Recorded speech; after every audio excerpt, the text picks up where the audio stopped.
The Bliss Business Podcast, the show about empathy, connection, and consciousness in business. Today's episode is brought to you by Zero Company, your paid search, social media, and programmatic ad experts. Hello and welcome back to the show. We are continuing our dive into communication techniques today by exploring the concept of coactive communication. I'm Steven Sakash here again with Tulio Siragusa and Ash Mar. Hey guys. Hello. So we're diving into coactive communication. So its approach is rooted in the coactive coaching framework pioneered by the Coactive Training Institute. It's built on the idea that all parties in a conversation are naturally creative, resourceful, and whole. This approach encourages collaboration, curiosity, and intentionality.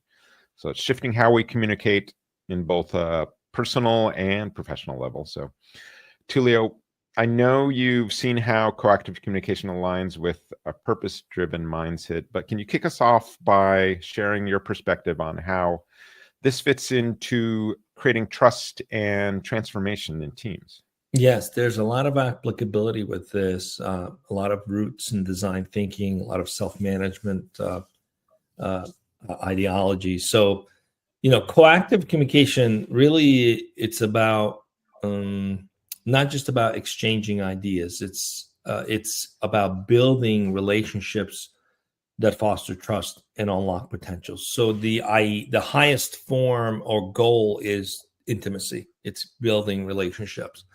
And when teams embrace this mindset, they move from just simply collaborating, which is great in itself, to creating meaning and achieving shared purpose. So it's elevating the collaboration toward what we all really strive for. Why we're doing this? What's the purpose behind this? Does it give meaning to our lives and what we're doing? So it's intentionally and very consciously focused on creating that. And it's transformational because it shifts the dynamic of one of mutual respect and ownership. That's the ideal goal for coactive communication. Pretty cool. Yeah, Ash, what's the key here? The key here is it's seeing that everyone has inherent value, right? Whether it's the entry-level employee or the CEO at the very top, it's building equality in the sense that everybody has some type of perspective that they could bring into the mix, and you're bringing the fact that everyone has value that they could provide. There's the typical hierarchy approach, and then there's the approach of saying, hey, everyone has ownership in this task. Everyone has ownership in this project that we're working on together, and everyone has a perspective that they could bring in versus the hierarchy approach, which is, hey, this is how it needs to be done, right? So the core concept here is that you're looking at everyone at an equal playing field. And this really fosters a collaboration, innovation, and essentially buy-in, right? A lot of people increased engagement, essentially. So it's just saying that, hey, no matter what level a person is in the field, the workforce, or so on and so forth, your colleagues, everyone has something to offer. And this is what I love about it, because we talk a great deal about being purpose-driven or purpose-driven leadership. We talk about empathy. We discuss in great detail these concepts and the value of them, and even the roots in design thinking. And so this coactive communication really aligns perfectly with being purpose-driven and purpose-driven leadership, because when people feel really valued and heard, it's not just their contribution that improves, it's how they engage. It's the trust they have with each other, and also the commitment to the team's vision. It's moving away from this idea of just fulfilling a transaction. Getting a goal done is a transaction, but creating an experience, that's the whole beauty of even empathetic marketing, right? In empathetic marketing, it's not just about connecting with customers. It's creating memorable experiences for people. So what makes coactive communication such a vital tool for leaders is that it's focused on the long-term impact they're going to have on the organization. Ash, what are some of the key principles here? So first one is equality, as I mentioned above. It's the communication process that recognizes that both sides bring valuable perspectives, expertise, and wisdom to the table. Rather than a top-down instructive approach, it's about meeting each other on equal ground to foster shared ownership and respect.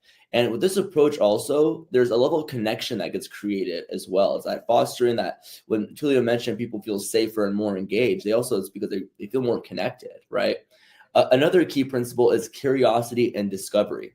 Emphasizes on asking powerful, open-ended questions, rather than giving directives. This invites deeper understanding, uncovers motivations, and creates new possibilities. So rather than just telling someone, hey, do this task, it's asking them the question, hey, what is, based on your experience, what is your perspective on this? What do you think would work well on this? And allowing that person to really engage in that thought process and communicate and share their perspective. It opens up collaboration. They feel connected to the project, and more innovation is completed that way. Yeah, and that's the key, because it's uncovering motivation and creating new possibility. And that's why I like it very much in terms of how it aligns with design thinking. Curiosity is actually, the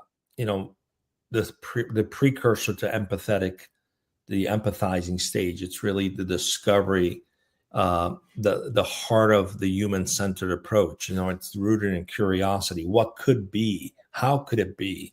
Is it possible? It's those fundamental things that keep us excited in life. And when we ask open-ended questions, we're not just looking to solve an immediate problem. We're actually co-creating solutions that are empathetic, that are actionable, that are meaningful. So it's not just fixing something, getting that transaction completed. It's about co-creating, building something together, not prescribing just to the outcomes. Yeah, so we're shifting mindsets, right? So it's replacing that, hey, fix it, hey, this is a problem. We need to fix it now. Get it done, with one like, hey, let's explore this together. So it's a shift toward collaboration, engagement, empowerment, right? Rather than just that compliance, please get this done. Yeah. So Tulio, you've worked with leaders and teams to make that shift. Can you share, give us a real world example of how that kind of mindset drives transformation? Yeah, this is a real challenge. I've worked with teams that are stuck in a cycle of finger pointing, and most of that is usually rooted in just so much insecurity. Everybody's trying to look good and be perceived like they're professional, and they get defensive. So it's ineffective. You're just not getting any way to doing that. Now, through proactive communication, what we do is reframe the conversations to focus on the shared goals. So it's not about you are wrong, I'm wrong. I always have this concept. Every time you point the finger, there's 4 fingers pointing back at you. So instead of blaming, start brainstorming together. Okay, we're here. How do we solve it? What do we need to do? And then within weeks, you start to see the morale soar. You start to see output improve, because the enemy doesn't become each other. It becomes the problem that needs to be solved. Yeah. And the partnership together becomes the vehicle for solving that problem. And it's not even about solving the problem. It's where you create those intimate relationships. And it's very powerful to see what happens when people feel heard and valued. That's the key. Is when you point in fingers, you don't feel heard and valued, you feel hurt. So we're going to shift that towards a communication that makes people feel like their points of view is important and it matters. And it's about getting to the solution together and finding new ways to get there together. Yeah. Ash, give me an example here with the difference between how we kind of traditionally do things and the coactive approach. No, for sure. So let's just say, for example, I'm taking the hierarchy approach, right? We're managing a social media strategy. I could tell a team member, hey, every time you make a social media post, you need to do this, this, and that, right? To drive the reach. Okay, she does it, right? Now, the difference in the coactive approach would be like, hey, we need to increase engagement and reach. What are some approaches that you think you could take that prior to posting that you could accomplish that could actually drive a reach and engagement? Now, there's obviously some tips and tools out there, maybe that allow the person to do some research. And if there's some things that they may miss, you can then sprinkle in there, say, hey, I think you should also do this. But now that person's more engaged. They went ahead and did the research. They went ahead and say, hey, I think we need to go ahead and, things like that, right? Yeah, you slipped right in there with something that's like where you are also giving your input, right? As part of that process. Right. So it's I had to. Because it's not giving up everything. It's like, right. Hey, you also consider this and this and this, right? Because you've got experience Yes. And it's not just totally letting go of your own input and experience and knowledge and been there, done that. 100%. I'm sure there's someone in the audience member that says, hey, but what if I don't have as skilled of an employee? And if I rely on only their input and they give me a product that's not so great, as much as I want to be hands off and just have faith, we still have to make sure our brand's on point and so on and so forth. So if you want to try to sprinkle in based on your knowledge, experience of what you think would work, well, allow that person to still be engaged in the process, get their feedback, allow them to think critically, and then sprinkle in your feedback, where it now becomes like a team effort versus hey, just do it and let me focus on other things. The key is inviting that input while you're doing it, right? While you're providing your input, you're also inviting input from others. No, for sure. Yeah, and that's so important. This idea that the thinking, what if people just aren't intelligent enough, or what if I don't have anything valuable to offer? What if I have something that's going to come across as stupid? All these feelings people go through. So it's got to be genuine. It can't be an act. Like, you genuinely want to hear people's thoughts, and this approach is really what embodies this idea of being purpose-driven collaboration, because the highest ideal is that you want to be in relationship with people, and that only happens through hearing them and being heard. So when everyone feels like they can contribute, you foster a sense of ownership, when that leads to more innovation and more sustainable solutions, because by nature, we do want to be helpful. Yeah. If someone asks for help, you naturally put your thinking cap on to see how you can help. Yeah. And we do want to make an impact. It's part of who we are as creatures. So all we're doing is creating an environment where that's welcomed and invited, and giving people the space to be their natural selves, which is to be helpful, to be collaborative, to make an impact. So we're just creating a space for that. And that's being purpose driven. That's what purpose-driven collaboration is really all about, creating the space for that kind of intimacy to take place.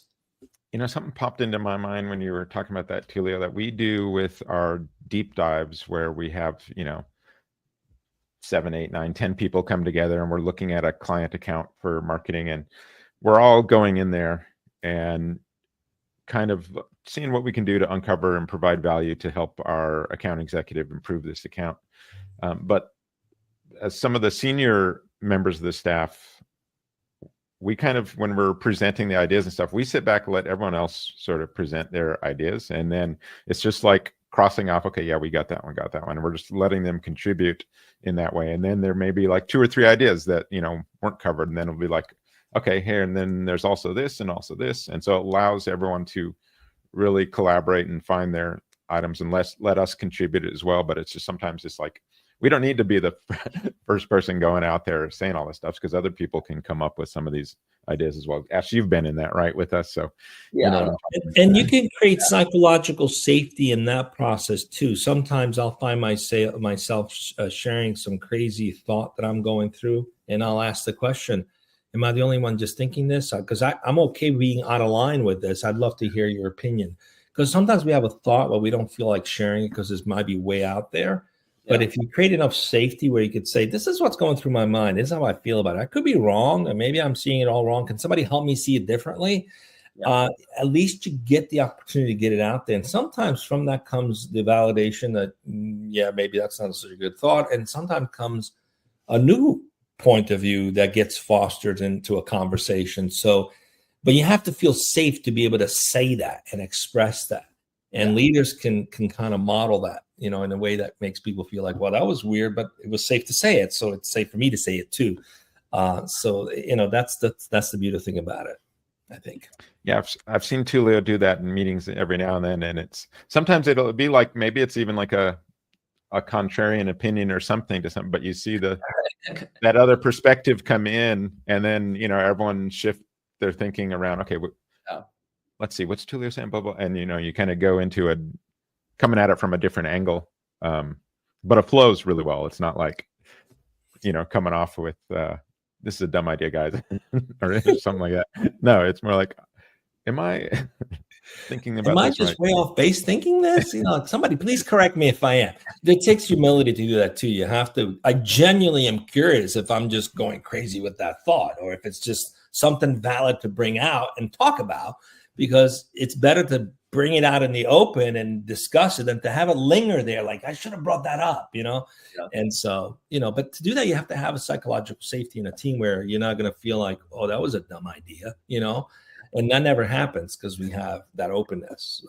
The goal is not just about like being nice, though. It's about unlocking the collective potential, right? Yeah. This is like you said, the safe space. So where everyone is capable and resourceful, and we're tapping into different people's strengths and insights. Tulio, what happens when we connect this with purpose? Well, when we connect it to purpose, the impact goes even further, because now we're not just solving problems, we're building a foundation for trust, empathy, and meaningful relationships that drive long-term success. This example I just shared is really an embodiment of what happens when you create a space where people can just express exactly what they're thinking and feel safe to do so. And even if it's a contrarian thought, it has room for opening up conversations about maybe, oh, there's another angle we didn't think about. And so that's the beautiful thing about it, that it establishes a model where you can do that safely and in a way that's purposeful. And that takes a tremendous amount of trust amongst people to do that. If I want to start adding this into my work routines, what can this look like, Ash? So first things first, as a leader, start practicing asking those open-ended questions.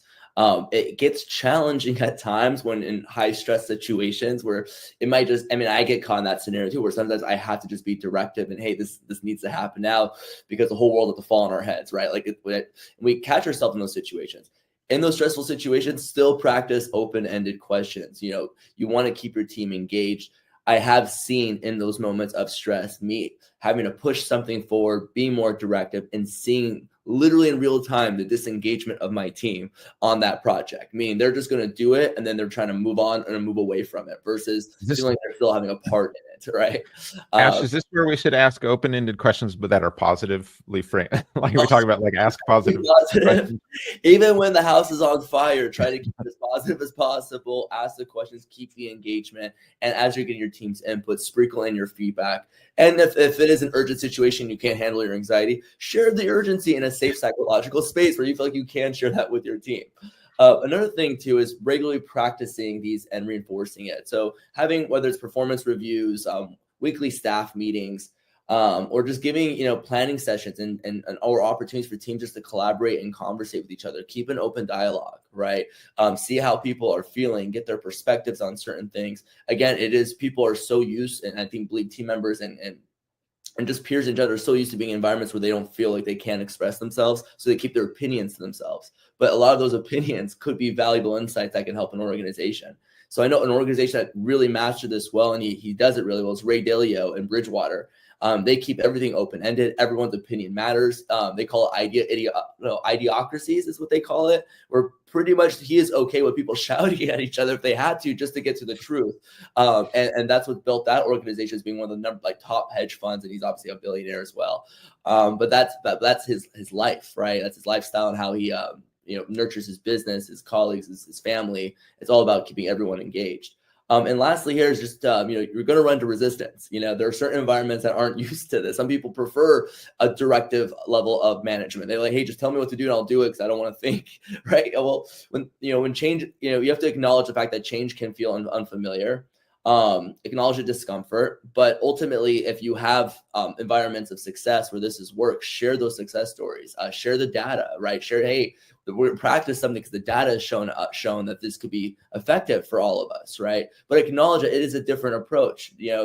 Some people do prefer having a leader above them, a hierarchy, and typically they may prefer that because maybe they don't want to be as engaged or they don't feel as connected to a project. Maybe there's something deeper there they need to uncover. Maybe they're just checked out and they don't want to check in, right? And these are things you'll discover in that process, right? So ultimately, I think those are the three things you can do to practice to keep this rocking and rolling for your business and just see how it works. I think you said something really important there too. If you're coming from this style of communication and you just joined a new organization and you're a leader or an executive in that organization, just jumping right into it, but I haven't created the space for it, can actually sound like you're just putting out mandates And Right.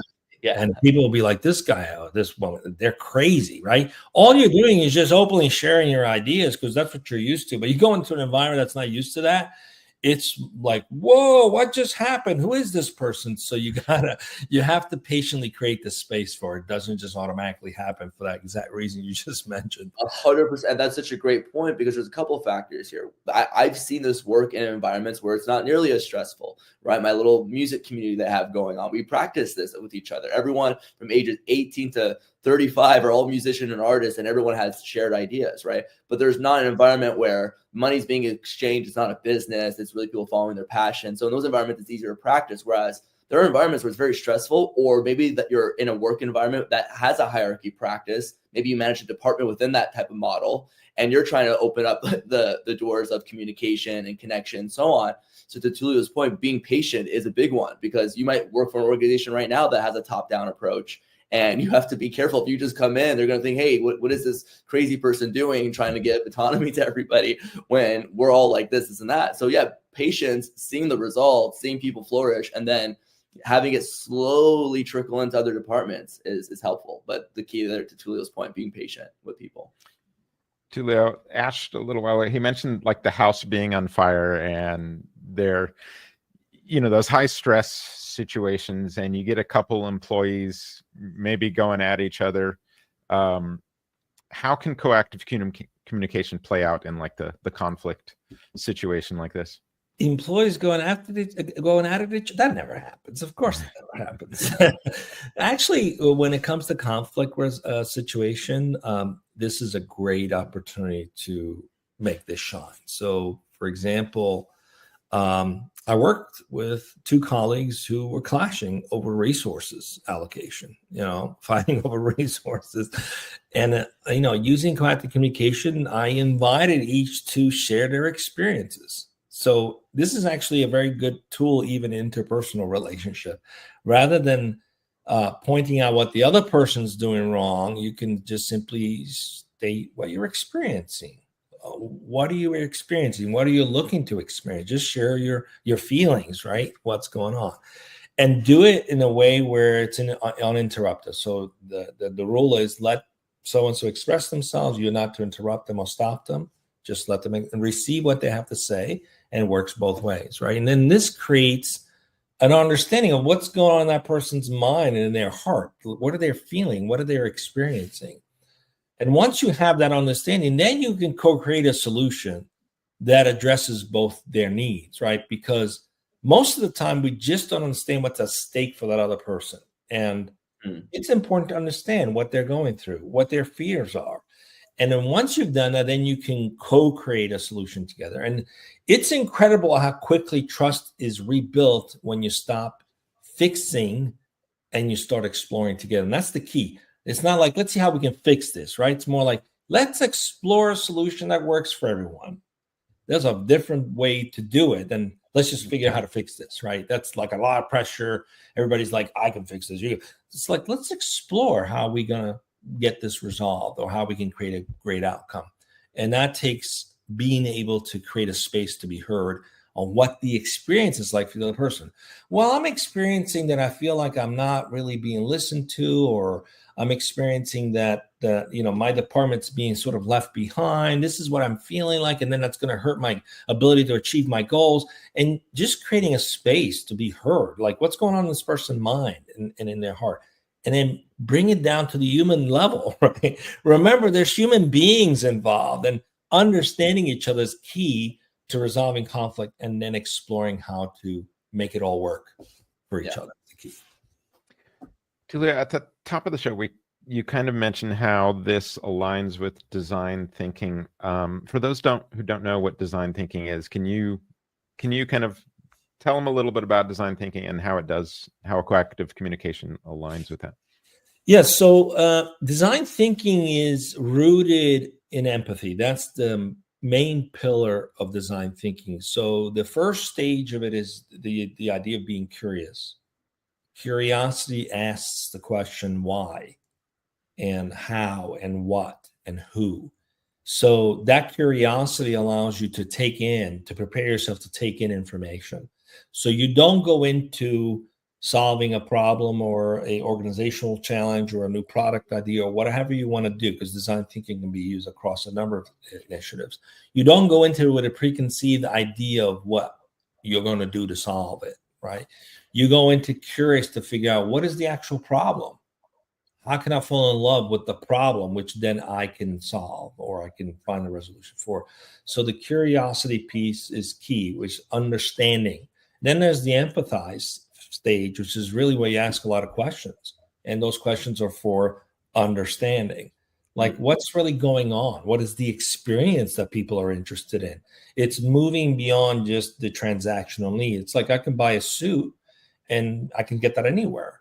But why do I want that suit? What's the feeling I want to have? What's the purpose of it? Well, maybe I'm going into a job interview and it's a big job and I really want this job. There's a number of things that it could, be a contributing factor to. So now I'm really just trying to buy something that empowers me, makes me feel powerful or makes me look professional. So now the experience, the outcome of buying that suit is what matters to me. It's not the suit itself. So asking questions and understanding and empathizing that. And then through that process, you begin to formulate an understanding by being curious of what the problem is, an understanding of the experience that someone would rather have. And then you begin to shape, okay, how do we explore solving this, right? It's very similar to coactive communication. Let's explore how to solve this. Let's prototype different ideas on how we can go about solving this. But it comes from the root of being curious and empathizing with the experience that someone wants. And that informs everything along the way. So it's, I would say coactive communications is, I don't know if it was rooted in design thinking or the other way around, but it is very much hand in hand. They go hand in hand. Yeah. It's that input part, that inviting input part, right? That really aligns with the design thinking that you're mentioning. Absolutely. Yeah. So coactive communication, it isn't just a method, it's a pathway to purpose-driven collaboration. And I think that's the key. It's a pathway to purpose-driven collaboration, because when we practice that consistently, that's when you really unlock innovation, trust, and true engagement. So I would always recommend start small. It could be as simple as replacing, here's what I think we should do. How many times have you caught yourself in a meeting as a leader saying, here's what I think we should do, right? You think you're being helpful because you're like, I'm just sharing my thoughts on what we should do, right? But it's more like, what do you think we can create together? And see the transformation. That's the key thing. What do you think we can do together? What do you think we can co-create as a company around this? What do you think that collectively we can come up with around this? So it's more about inviting and enrolling people in the process of solving the challenge versus, just giving a direction. Even if you have clear direction, you've done it a million times. It's like, let's just do this. Everybody will be happy. The point is not to solve the problem. The point is to create a collaborative environment where people feel purpose-driven and they can intimately create innovation. That's the goal, because that's when you're going to thrive. And it removes the codependency of one person coming up with everything, which is not sustainable, nor does it create any long-term innovation, because it's limited to that one person's mindset. You want to get the collective wisdom involved. Yes, we're going through that self-management process, and we had a meeting yesterday, and I'm going into the meeting and I'm sitting down and it's like in my head is, well, here's what I think we should do. But because we're in the self-management, I'm like, okay, I can't do that. So what do you think we should do, guys, with this? I sit back and then let them discuss it all. And, eventually, I can give my input, like we were talking about Ash, earlier, making sure that I'm heard too in that process, but they got to what I was already thinking we should do. And I was just able to sort of sit back in that process and let them, facilitate essentially. Yeah. And it's another level, because you could go and say, here's what I think we should do. You could also ask, what do you guys think we ought to do, right? Or you can simply say, what should we do? Yeah. There's 3 different layers. One is about you giving it. The other one is about getting someone's input personally. The other one is including yourself in that conversation. The goal is to be inclusive. So it's the language makes a huge difference in communication. I'm going to work on that third one there. What should we do? All right, everyone. Thanks for tuning in. I like this dive into communication styles we've done. I feel like, I've pulled a little something out of every one of these. But if you enjoyed this, please like, share, and subscribe, and we will see you next time on the Bliss Business Podcast.